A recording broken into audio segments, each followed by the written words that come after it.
Hello and welcome to another episode of Piano TV. So today we are going to talk about cadences, and I got the little dictionary definition of what that is. So it's a melodic or harmonic configuration that creates a sense of resolution. So a cadence is basically at least two notes or chords, and they're extremely common in music from like the Baroque and the classical periods, although you'll still hear cadences in modern music. They're just not quite as like formal and official. So what we're going to talk about in today's video is what cadences are and how they work and some of the different types of them with examples. So let's hop to it. Before we get into all this cadence business though, I just want to get a few terms and stuff out of the way so we're all speaking the same language. So here I have written a C major scale. So I've given every single note of the C scale a degree number, so 1 through 8. So the first note of the scale is a 1, the second note is a 2, and so on and so forth. So I want to just talk about Roman numerals now because we're going to be using these in a minute. So I'm going to just first of all circle the first and fifth note of the scale. So in a C scale, it would be C and G. And I'm going to label them with their Roman numeral equivalents. So most of us know this from reading clocks and stuff like that. That's how I know Roman numerals anyway. But 1 equals an I in Roman numerals and 5 equals V. So these scale degrees, the least you need to know is that they're super important and probably even the most important in any scale. So if you're in the key of D, the key of F, whatever, the first and the fifth notes of that scale, you can't see me right now, but I'm just like doing wild gesturing. It's not helpful, I'm sure. But anyway, these scale degrees are really important, and I'm going to give them names. Well, I'm not going to give them names, but they have names that we're going to use. So the 1 is called the tonic, and the 5 we shall refer to as the dominant. Here's another example just so you can see in the key of D major. So I've got the D major scale written out and all the scale degrees labeled. So I'm going to go and find the tonic, which is the first, marked with Roman numeral I, or 1, and then the dominant, which is marked with the Roman numeral V. So in the key of D major, D and A, these are going to be like our really important, crucial letters or notes. So the most common and basic cadence is one that moves from 5 to 1. So if you're in the key of C, that would be from G to C, from the dominant to the tonic. So if you're playing a piece in the key of C major, playing even just a single note, a G to a C, would be considered like a fairly stunty cadence, but still a cadence. But oftentimes you're going to see it played with full chords like this. Now, this type of cadence that moves from the dominant to the tonic is called a perfect cadence. And oftentimes, compositions are finished with this type of cadence because it has such a resolute closing sound to it. It just makes, once you get to the end of that cadence, you're like, relief, it is over.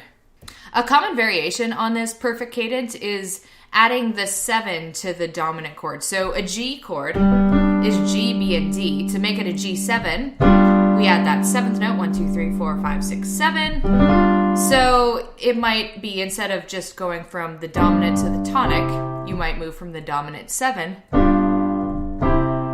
to the tonic, which has a slightly more tense sound, and it's used a lot, especially not so much in modern music, but more so in like classical music. So cadences are to music what periods are to punctuation. They create a sense of closure, a sense of ending, and a little break between parts. So even though cadences are really common with classical music and Baroque music, you will hear them in a modern sense, just like I said, a little less formal. So a lot of the times if you're listening to the last 5 seconds of a song, you will hear some sort of cadence, usually a perfect cadence going from the dominant to the tonic. So just keep your ears out and see if you can hear that. You'll also hear cadences between major sections, like maybe between a verse or a bridge or something like that. Another common cadence is called the imperfect cadence. So the perfect cadence moves from the dominant to the tonic and, like I said, creates that kind of like completion sound. So with an imperfect cadence, it's exactly the opposite. So it moves from the tonic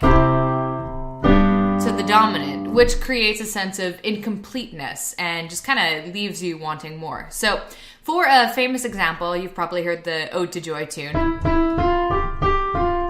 So I'm going to demonstrate how this cadence sounds in the context of this piece. So I'll play the very first line, and I want you to pay attention to how it's an imperfect cadence, how it moves from the tonic to the dominant.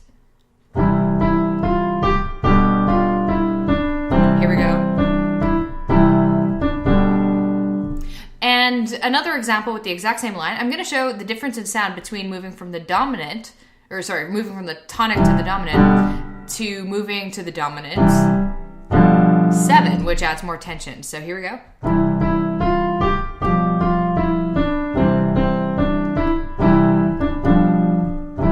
It's a lot more tense, isn't it? All right, so the first line ends with our imperfect cadence. Now the second line of Ode to Joy is going to end with a perfect cadence. So listen carefully how it's going to move from the dominant to the tonic.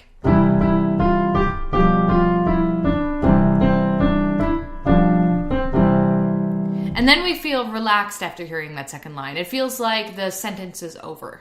So I want to show you a couple more types of cadences here. So the first thing I've got written here is called a plagal cadence. So instead of moving from 5 to 1, it actually moves from 4 to 1 because it's the Roman numeral here for 4. So say we're in the key of C, the first 4 letters of C scale. So our tonic is the C and our 4 is going to be an F. So a plagal cadence is going to move from an F chord to a C chord. So the sound isn't quite as powerful as a perfect cadence, so you will never see this at the end of a piece in classical music. In pop music, it's a different story. So this is what a plagal cadence sounds like when it's on the keyboard.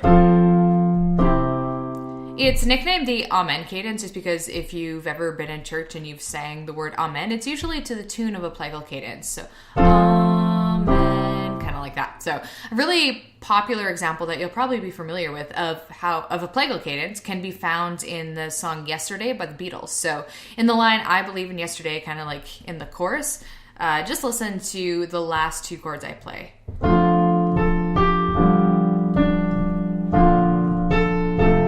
So that B flat to an F chord is a plagal cadence because if you're in the key of F, B flat is the 4th, so that will be our 4th chord, and a plagal cadence moves from 4 to 1. So 4 to 1. That's kind of cool. Finally, I wanted to mention deceptive cadences. So these are fun and really common in pop music. So it's called a deceptive cadence because you think it's going to go from the dominant to the tonic like a perfect cadence, but it tricks you and it goes to the 6th degree instead. So imagine you're in the key of C major. So the first note, so the tonic, is a C. And then the dominant, which is indicated by our Roman numeral V, is a G. And then the 6th one, so the note right after G, is going to be A. And I wrote it in lowercase because if you're in a major key, this is going to be a minor chord. So for our deceptive cadence in the key of C, we're going to move from a G chord to an A minor chord. So it just, I'll play it on the keyboard so you can hear what it sounds like, but it's got kind of like a darker sound to it, which is, I mean, you can assume that because we're going to a minor chord. So here's the deceptive cadence on the keyboard. So you can hear how unexpected and kind of abrupt it sounds, and it isn't usually used at the end of a piece in older song styles like classical music, just because it's just too unresolved and too abrupt. It's not as relaxing as the perfect cadence, where you really feel like a sense of closure there. So pop music will break the rules more. You might see this kind of thing pop up here and there. But I'm going to use another Beatles tune as an example to kind of demonstrate how this twists the sound, and it really does add that kind of like deceptive element. So in the song Obladi Oblada, in the chorus, they do end on a perfect cadence. You'll notice that I'm going to go from an F chord to a B flat chord. So if you're in the key of B flat major, B, C, D, E flat, F, that's the dominant and that's the tonic. So going from an F chord to a B flat chord is a perfect cadence. So I'll show you what I mean here.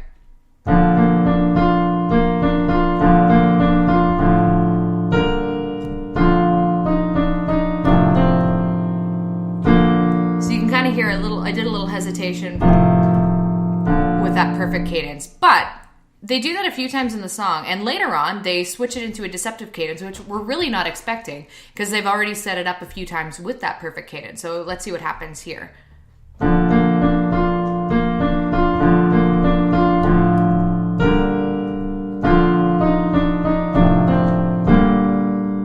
So you hear how it's kind of darker and it kind of catches you off guard a little bit. It's surprising.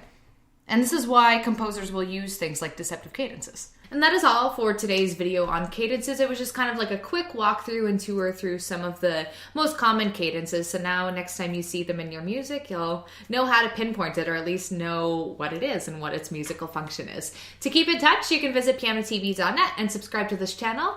And as always, well, not as always, as of recently, I have a free ebook on the website that you can find about how to practice piano that I think is very thorough. So take care.